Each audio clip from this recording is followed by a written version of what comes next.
Muy buenas tardes. Un panel más aquí en nuestro espacio de Notimia. Muchísimas gracias por hacer presencia acá. A los compañeros, a John Fernández de la Linoa, el hombre de Pastos de Niebla. Yo creo que muchas veces cuando tenemos el significado de nuestros nombres desde nuestra identidad, desde quiénes somos, cuando decimos que somos la mujer, en mi caso, de doble mirada, la mujer águila, el hombre con la identificación y con la identidad, creo que es lo que nos hace ser lo que somos y quienes somos realmente en nuestras comunidades. Así que muchas gracias, bienvenidos a este espacio, a este panel. Para iniciar quisiera que se presentaran, en caso de Luis Francisco Prieto, representante de Slow Food. Y muchísimas gracias por esta presencia. Yo sé que es un espacio muy importante donde podamos hablar sobre la seguridad alimentaria. Creo que es un tema muy importante dentro de las comunidades y hoy por hoy vemos cuántos hombres y mujeres, niños y niñas están padeciendo de hambre. Cuántos niños y niñas de nuestras comunidades indígenas hoy están con desnutrición aguda. Yo creo que es un tema muy importante que vamos a ir abordando y vamos a ir conversando qué es lo que hacen, cómo lo hacen, qué están haciendo, en dónde están haciéndolo. Así que nos presenta Luis, su cargo y su nombre. Muchísimas gracias por esta invitación, sobre todo este espacio tan importante, y felicitaciones a esta increíble agencia de comunicadoras indígenas, que es algo increíble. Me llamo Francisco Prieto. Mi cargo es ser el punto focal para una organización internacional como Slow Food sobre las cuestiones ligadas a los pueblos indígenas. Estoy trabajando ahora hace 2 años en esta posición y estoy muy orgulloso de estar aquí con ustedes. Muchas gracias. John. Bueno, mi nombre es John, yo trabajo en la FAO, soy el jefe de equipo de pueblos indígenas de la FAO y desde hace algunos años vengo coordinando las actividades a nivel global de la Organización para la Alimentación y la Agricultura, y al igual que Luis Francisco, que es un amigo, un colega, un compañero de batallas, pues estamos muy felices y honrados de estar acá en Notimia, que es una agencia única en el mundo, y nos sentimos honrados de este espacio. Gracias. Muy bien, para iniciar entonces quisiera que nos compartiera, John, ¿qué áreas están trabajando del mundo de Latinoamérica y qué es lo que están haciendo como FAO? Bueno, como FAO, todo comienza en nuestro caso, venimos trabajando en pueblos indígenas desde hace muchísimos años. La FAO tiene más de 70 publicaciones disponibles en internet, publicadas en papel, sobre cuestiones indígenas, desde manejo integrado de los bosques utilizando técnicas tradicionales de fuego, hasta semilla nativa, sistemas alimentarios indígenas, los indicadores culturales indígenas. Es decir, llevamos muchísimos años como una agencia global de Naciones Unidas especializada en erradicar el hambre en el mundo. Llevamos muchos años trabajando con pueblos indígenas. Lo que sí, hay una serie de hitos que van organizando ese trabajo de una manera distinta, ¿no?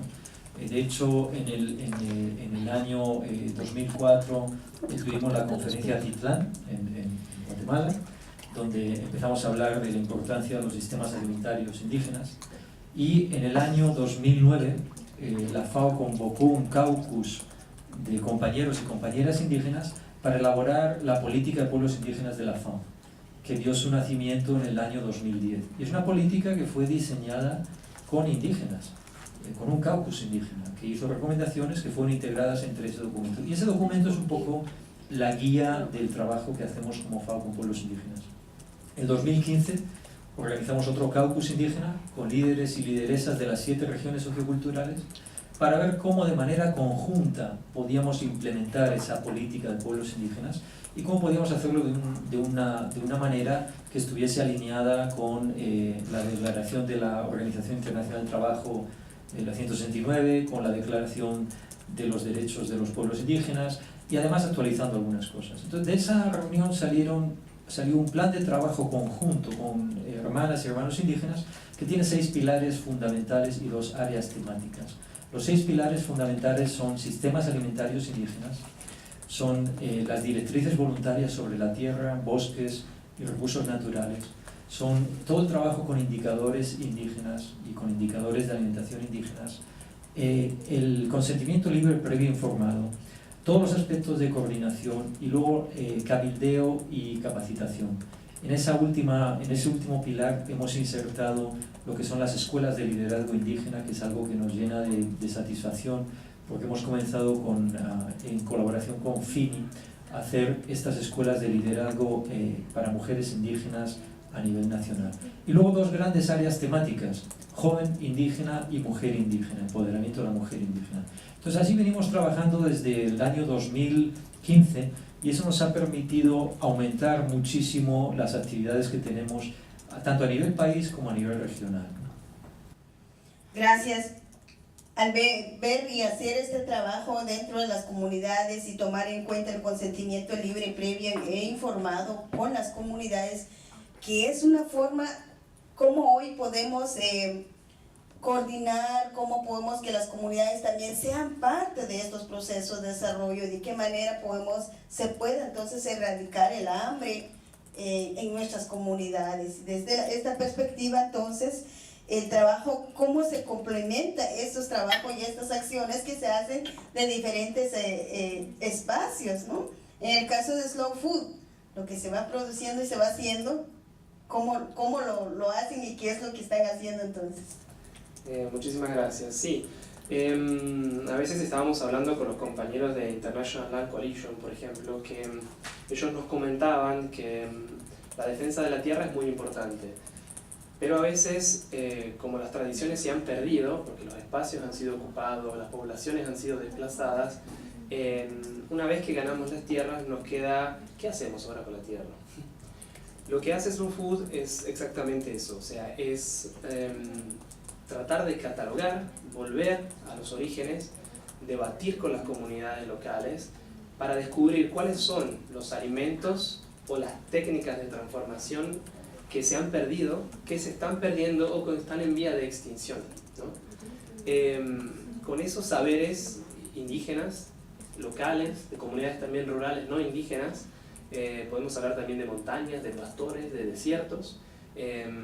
Slow Food lo que trata de hacer es pasar esa sabiduría desde un punto de vista del conocimiento hacia un punto de vista activo, ¿no? Lograr crear economías con esas sabidurías que han sido rescatadas. Por ejemplo, un proyecto muy importante con el cual hemos trabajado también con FAO es el proyecto de baluartes. Los baluartes de Slow Food son proyectos en los cuales se agrupan a los productores de un alimento que está en vía de extinción, que es único de esa región, que no puede ser genéticamente modificado y exportado a otro territorio, para trabajar sobre eso, hacer un protocolo de producción hecho junto con las comunidades. Por eso para nosotros el consentimiento libre, previo e informado es algo natural, porque Slow Food es un movimiento que trabaja con las comunidades y son las comunidades las que trabajan, ¿no? O sea, no es que desde afuera se llega para hacer nada que la comunidad no quiera. Entonces, se hace ese proceso junto con los productores para tratar de valorizar la cadena del valor, perdón, el juego de palabras, ¿no? Y luego poner en contacto.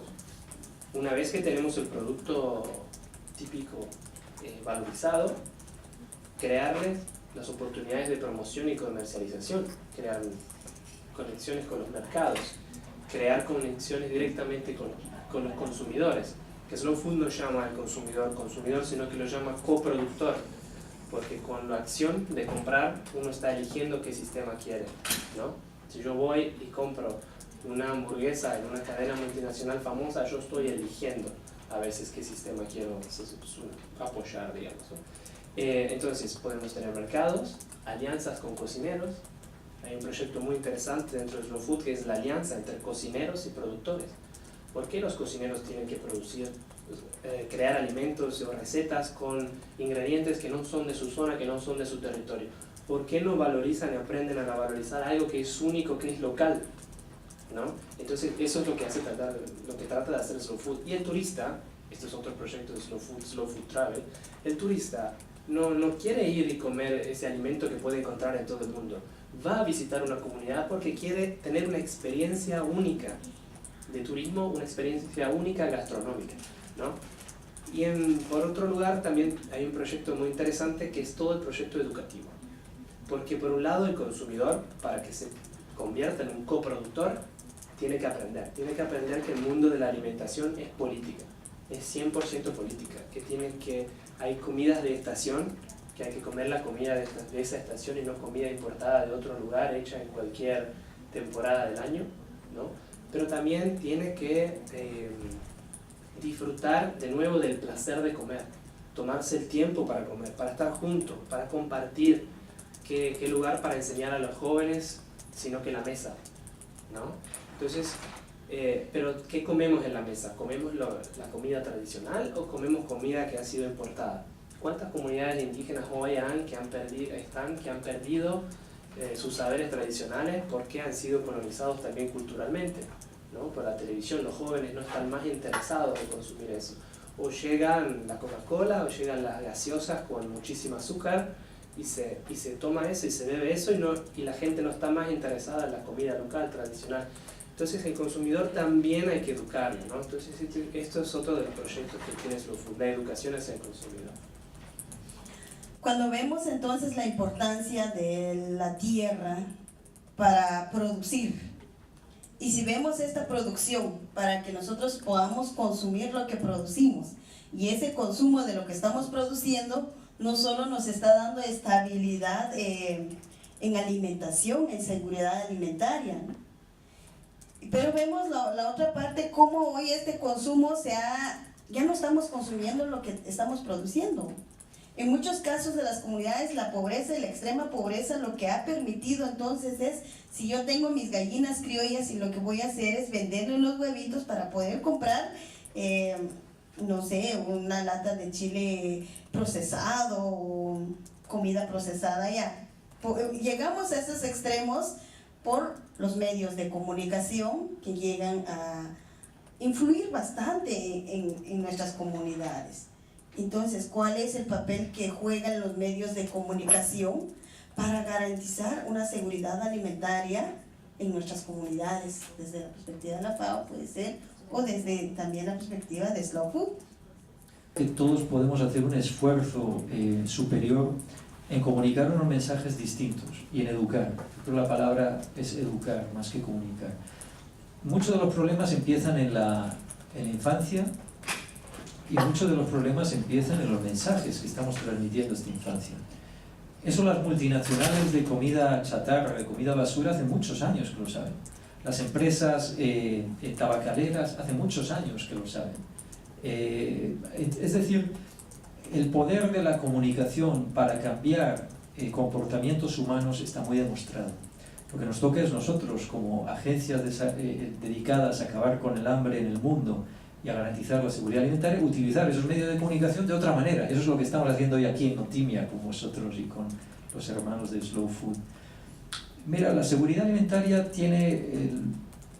Para nosotros en FAO es importante explicar esto. Hay tres grandes áreas con respecto a la alimentación. Primero está el derecho a la alimentación, que es es un derecho humano. Todos los seres humanos tenemos derecho a la alimentación. Y se ha hecho un gran trabajo en el lenguaje de derechos para reconocer como un derecho inalienable de los seres humanos el derecho a la alimentación. Y es un aspecto fundamental. Luego está la seguridad alimentaria, que es la parte técnica, es decir, ¿en qué consiste la seguridad alimentaria? Tiene 4 grandes pilares. Lo primero es que hay alimentos. Si no hay alimentos es imposible comer, tiene que haber disponibilidad. El segundo es tener recursos para comprar esos alimentos. Muchas veces los alimentos ya no son producidos, sino que los compramos, aparte del acceso. El otro elemento fundamental es todo lo que tiene que ver con la utilización. Es bueno que los alimentos sean nutritivos, es bueno que sean cocinados adecuadamente, es bueno que sean tratados adecuadamente. Y el cuarto pilar de la seguridad alimentaria es la estabilidad. Es decir, si yo como hoy, o ustedes comen hoy, pero mañana pasan hambre, eso no es seguridad alimentaria, es estabilidad en el tiempo. Es la parte más técnica. Luego está la soberanía alimentaria, que es importante también, la soberanía alimentaria. Es decir, bueno, ¿por qué la FAO habla de soberanía alimentaria? Nosotros hablamos de soberanía alimentaria porque los movimientos sociales, los movimientos campesinos, los pueblos indígenas llevan hablando de soberanía alimentaria mucho tiempo. Y es importante porque habla de la esfera política, habla de los alimentos como instrumento de incidencia cultural, los alimentos como capacidad de cambiar hábitos, los alimentos como capacidad de rescatar un acervo cultural, un acervo espiritual. Y eso tiene una importancia muy fuerte igualmente. Y estas tres grandes dimensiones es lo que hace que si las usamos correctamente, si las conjugamos correctamente, la humanidad pueda alimentarse de una manera donde no haya pobres y hambrientos y haya ricos y opulentos, ¿no? Y eso es un poco el trabajo que nosotros como FAO tratamos de hacer, y nos gusta que lo hacemos con ustedes, con los pueblos indígenas, que tienen además algo que es único, que tienen sistemas alimentarios indígenas que no necesariamente son extractivos. Es decir, hay dos grandes grupos en el mundo que permanecen con unos sistemas alimentarios que energéticamente son más sostenibles, y son los pastores y nómadas y son los pueblos indígenas. ¿Y por qué es esto? Porque muchos pueblos indígenas siguen generando alimentos no con un enfoque extractivista, sino con una combinación de caza, recolección, alimentos temporales, como comentaba Luis Francisco, migración, pero siempre en base a una gestión más respetuosa del acervo, de los recursos naturales, que es ese gran laboratorio que es la madre tierra que nos provee a todos de alimentos. Por eso nosotros como FAO le damos muchísima importancia a los sistemas alimentarios indígenas, y es un área, como comentaba Luis Francisco, donde colaboramos muchísimo con Slow Food y aprendemos de ellos e intercambiamos información. Gracias por esta información. Yo creo que esta es parte de donde nosotros debemos de ir viendo la conexión que hay entre la sabiduría comunitaria en la seguridad, en la soberanía alimentaria. ¿Cómo es que tenemos lo que está? Y nuestras abuelas, si nos damos cuenta, nuestras abuelas llegan a tener sus 94, 95 años. Y seguramente hoy por hoy con nuestra alimentación, no sé a qué edad vamos a llegar. Porque también hemos cortado esa alimentación que consumíamos en nuestras comunidades. Y hoy por hoy también están cambiando. Y yo creo que entrelazar lo que está haciendo la FAO y lo que hace Slow Food, esta es una parte importante también, cómo podemos entonces aprovechar y qué estrategias se puede hacer ante... También hay otra contraparte, ¿no? Que hoy hay semillas transgénicas, que hoy hasta incluso nuestro sagrado maíz es una de las formas también de qué manera se quiere, ya no muchos quieren sembrarlo, por ejemplo, porque están llegando en muchos programas, muchas instancias también en las comunidades que este maíz te va a dar mucho más y vas a producir 2 veces al año. ¿Qué estrategias tenemos entonces como entes como ustedes para combatir esta parte? Bueno, Slow Food es un movimiento, ¿no? Y como movimiento a nivel local, las actividades que se desarrollan son las actividades decididas por la red misma. Las redes locales que deciden trabajar sobre ese tema que vos tocabas, trabajan muchísimo sobre las ferias de semillas, ¿no? Con ferias de semillas, ferias de intercambio de semillas, y hoy hasta hay lugares en los cuales no se puede intercambiar semillas en público, ¿no? Está prohibido. O sea, yo creo que este es una parte del paradigma existente de alimentación en el cual estamos, ¿no? De este sistema que no permite la soberanía alimentaria, que no permite a las personas intercambiar semillas, ¿no? Mientras uno puede intercambiar dinero sin problema, o otros bienes quizás que sean más dañinos para el ambiente, semillas no se puede intercambiar. Entonces el trabajo sobre la recuperación de semillas, los bancos de semillas y el intercambio de semillas es un trabajo muy importante. Estamos en un mundo en el cual hoy obviamente sabemos que 4 compañías detienen el 80% de las semillas que son comercializadas hoy. Y de esas 4 compañías, una se está uniendo con una compañía farmacéutica. Yo creo que acá hay un problema real de paradigma y un problema real de capitalismo. Como bien decía hoy mi amigo John, sí, no es un problema de los medios de comunicación como medios de comunicación, pero es un problema de disparidad. Acá hay un problema político, acá hay un problema en el cual hay gente que tiene mucho y tiene mucho poder, y gente que tiene poco y tiene poco poder. Slow Food hizo una manifestación muy grande este año con el eslogan "Ellos son gigantes, pero nosotros somos multitudes", ¿no? Es verdad, nosotros somos multitudes, pero ¿qué instrumento podemos tener para frenar esa colonización también cultural, ¿no? Como decía hoy, hay problemas de obesidad y de diabetes muy grandes en muchísimas comunidades indígenas, porque hemos sido colonizados. Yo digo hemos, porque una vez estaba trabajando sobre el proyecto del Arca del Gusto, que es el proyecto que está catalogando los productos de las comunidades en vía de extinción, y estaba hablando con el presidente de Slow Food, Carlo Petrini, y Carlo Petrini me dice: "Ah, vos sos argentino". "Ah, sí". "Bueno, estamos hablando del Arca, sí. Decime 5 productos del Arca del Gusto de tu ciudad". Vacío. Y era mi presidente, era mi jefe, y era el proyecto que yo estaba defendiendo. Y él se dio cuenta que yo estaba medio así preocupado, y bueno, me siguió hablando, me preguntó otras cosas. "Dale, de tu provincia, 5", me dice, ¿no? Que la provincia es más grande. Y bueno, y empezó a hablar y empezó a hacer una acción didáctica, casi terapéutica para mí. Y fue ahí que se me prendió la chispa, ¿no? Y me empecé a dar cuenta de los valores tradicionales de mi ciudad y de mi pueblo que tenían y que yo nunca me había dado cuenta. Porque lo importante es lo que ves en la televisión, ¿no? Entonces, de nuevo, yo creo que una de las herramientas que tenemos es el pasaje y la transmisión de conocimiento desde los abuelos hasta los padres, hasta los hijos, hasta los nietos y así. Esa es una primera forma de resistencia a ese colonialismo, porque no es fácil. Los adolescentes, yo creo que los adolescentes rurales y los adolescentes indígenas se avergüenzan de ser adolescentes indígenas en algún momento, ¿no? Hay mucho, eso es lo que me están diciendo mis compañeros de la red de Indigenous Terra Madre, ¿no? En un momento le da vergüenza. Pero la otra cosa que hace Slow Food es crear redes. Cuando crean redes y hacemos eventos y celebramos la diversidad de alimentos y festejamos todos juntos y estamos juntos en un momento celebrando y comiendo lo que es nuestro y celebrando el hecho de ser distintos, es ahí que quizás uno vuelve a reconectarse con su historia, a hacer la paz con su historia, a obtener de nuevo autoestima, ¿no?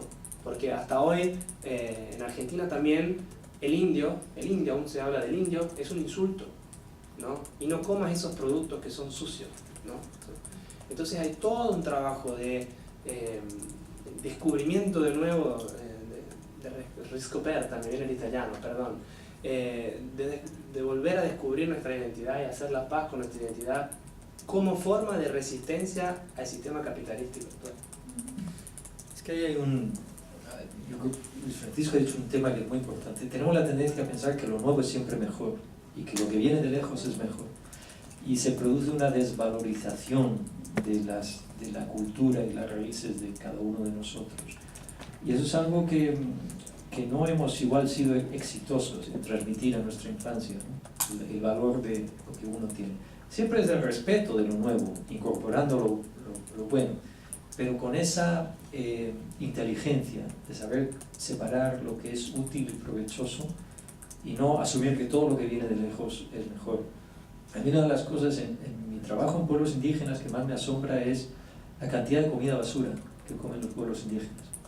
Y es un trabajo que ni la FAO, ni Slow Food, es un trabajo de los pueblos indígenas. Y les invito acá a que desde Notimia tengan un programa dedicado semanalmente para que sus hijos e hijas no coman comida chatarra, porque si no, seguirán comiéndola. Y beben, es asombroso que México es el país del mundo que menos agua per cápita consume y más bebidas gaseosas azucaradas per cápita consume. Y eso es algo que, bueno, no sucede en otros países de América Latina, pero sucede en México. Entonces, yo creo que no se puede separar el mundo entre buenos y malos. Se puede, y me ha gustado mucho lo que ha dicho Luis Francisco, de que ellos no llaman los consumidores, les llaman coproductores. En el sentido, estamos todos, cada minuto de nuestra vida, tomando decisiones políticas, económicas y educativas. Y cómo tomamos esas decisiones tiene un impacto en todo. Cuando hablamos de sistemas alimentarios indígenas, se basan en 3 grandes pilares, nosotros siempre hablamos de una pirámide, ¿no? Primero, la semilla nativa. Si no hay semilla nativa de los productos tradicionales, el sistema alimentario se pierde. El otro es todo lo que tiene que ver con el respeto al medio ambiente, cómo se gestiona esa semilla nativa. Pero el tercero y más fundamental es la parte cultural. Porque en un sistema alimentario indígena, cuando los jóvenes migran a la ciudad, lo que sucede es que dejan de saber cómo se llaman los ingredientes, cuáles son las plantas medicinales, y por no conocer ni siquiera los nombres tradicionales en las lenguas autóctonas se pierde ese sistema alimentario. Y la mayoría de los sistemas alimentarios indígenas se pierden antes por el aspecto cultural que no por la falta de semillas y no por la falta de la base de recursos naturales. Entonces es un tema fundamental y ahí les invitamos como FAO a que hagamos una reflexión conjunta y por eso estamos trabajando con ustedes para tratar de presentar un modelo de sistema alimentario indígena desde el indigenismo que sea sostenible y que no se pierda en esta transmisión de conocimientos tradicionales de abuelos a padres y de padres a hijos, o de abuelas a madres y de madres a hijas. Y es algo que queremos hacer con ustedes y nos parece que es el futuro, ¿no? Es el futuro de mantener eso. Estas intervenciones y estos espacios son los que van a contribuir entonces a que logremos llegar de mejor manera a nuestras comunidades y de qué manera lograr esos impactos que nosotros queremos, esos cambios de actitudes que necesitamos desde esa perspectiva, porque si no vemos esos cambios y ya decimos que si están consumiendo, están comiendo y ya están descuidando lo que es nuestro, lo que es de nosotros, y tienen mucha razón, y ha sido mucha influencia de los medios de comunicación masiva. Y aquí es donde nace hay una necesidad entonces de que los pueblos tienen el derecho de contar con sus propios medios de comunicación para poder contribuir con estas otras formas que hacen de comunicación para persuadir, para consumir. Porque se hace creer desde esa persuasión de que el que viene de afuera es lo mejor y lo que tengo yo lo voy a dejar. Pasa lo mismo con mi identidad, porque hay una estructura sistemática desde la discriminación, desde la exclusión, del hecho de ser indígena, ya eres de otra clase social, vienen las estructuras sociales, las clases sociales, ¿no? Y eso hace que se ha perdido mucho de estas cosas muy importantes dentro de nuestras comunidades, esas tradiciones, esa transmisión oral de conocimientos. Yo creo que eso es algo que ustedes y nosotros podemos hacer y podemos ir cambiando mentes, podemos ir cambiando actitudes desde la forma como nos estamos alimentando y qué estrategias tenemos para ir contribuyendo que nuestras niñas y nuestros niños tengan mejor salud, mejor educación. No pueden haber estas educación y salud si no tenemos alimentación, si no tenemos producción, ¿no? Algunas conclusiones para ir concluyendo, algunas palabras finales para concluir este espacio que tenemos acá. Vamos contigo, Luis, y ya con yo. Bueno, sí, como conclusiones seguramente la importancia del pasaje intergeneracional entre jóvenes y ancianos, pero me gustaría provocar a nuestras instituciones, John, a la tuya, tú y yo a la mía. O sea, a mí me encantaría que las oficinas de comunicación de Slow Food estén indigenizadas, no sé cómo se dice, o sea, que puedan tener más influencia, que puedan tener la sensibilidad para comunicar y que puedan aprender muchísimo de ustedes, ¿no? Porque hasta ahora el mundo ha sido de una dirección, ¿no? Pero yo creo que nuestras instituciones están preparadas, ¿no? Para recibir ahora, ¿no? O sea, Slow Food se ha dado cuenta de la importancia de pueblos originarios. En el 2009 crea la red de pueblos originarios. Antes no estaba, antes no se dividía entre personas marginalizadas del ámbito rural y personas indígenas del ámbito rural, no se dividía, ahora sí, pero es necesario, o sea, ahora tenemos la atención puesta sobre los pueblos indígenas, ahora es necesario que los pueblos indígenas vengan a las grandes organizaciones y las modifiquen desde adentro. Yo. Bueno, totalmente de acuerdo, ¿no? Nosotros, el enfoque que tenemos como FAO es que los pueblos indígenas no son vulnerables.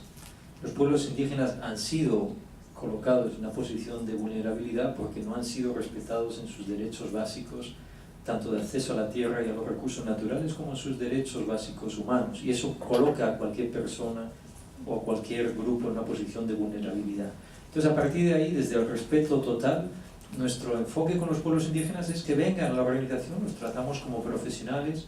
De hecho, hemos iniciado un programa de pasantías enfocado exclusivamente a jóvenes indígenas y recientemente se incorporó el primer compañero indígena que viene y para nosotros es un profesional más de la FAO, pero claro que tiene la visión de su cultura, tiene el enfoque indígena y puede ayudarnos a entender mejor las cosas y trabajar mejor. Las puertas de nuestra organización están abiertas, es una organización de Naciones Unidas y como ustedes saben, cuando nacieron las Naciones Unidas el enfoque eran unas Naciones Unidas de los ciudadanos, de los pueblos. Fue después de la Segunda Guerra Mundial cuando Naciones Unidas nace y la declaración de las Naciones Unidas es los ciudadanos del mundo, los pueblos del mundo, para acabar con la violencia. Y eso es lo que hay que recuperar. Es esa esencia de dejar de discriminar a las personas por su etnicidad, por su género, por su condición sexual, por su minusvalía o no minusvalía, dejar de discriminar. Somos todos seres humanos, todo el mundo tiene los mismos derechos, trabajemos juntos, avancemos juntos y tenemos de alguna manera que acabar este proceso que describía muy bien Luis Francisco de acumulación que está generando una brecha de desigualdad y de pobreza tan grande entre los opulentos que lo tienen todo y el resto de la población que tiene muy poco. Y cuando vemos a las estadísticas no engañan. Ese proceso de acumulación y de brecha entre los que más tienen y el resto de la población del mundo sigue aumentando. Y ahí es donde empiezan los problemas del uso de los medios de comunicación, los mensajes, la acumulación en las distintas cadenas de algunas personas que acumulan desde las semillas hasta las medicinas. Esos procesos de acumulación son los que generan pobreza, inseguridad alimentaria y violencia, ¿no? Entonces, yo invito a que trabajemos todos juntos y lanzo una invitación aquí a Notimia. Estamos felices de estar acá. Hemos ya puesto a nuestra página web disponible para tener un espacio de Notimia. Muchas gracias. Un programa más. Síguenos en notimia.com.